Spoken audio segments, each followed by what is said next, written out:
Имае Эльми Умеровға чықарылған қанунсыз үкімге итеразыны білдірежек. Бұны адвокат Марк Фейген білдірді.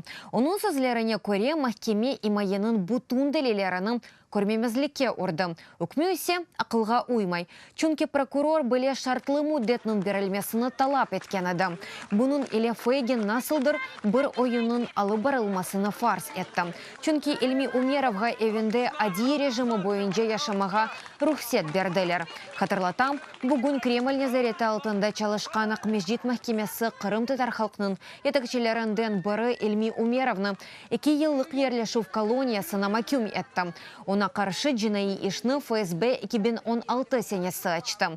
Оны Русия топрақ бүтінлігінің бозылуына йөнелген әрекетлерге чағырувларында қабатлайлар. Бұл вақыт девамында яқалав, тынтув, рухи хасталар içinde хастаханеде мечбурен бұлынуыны яшады.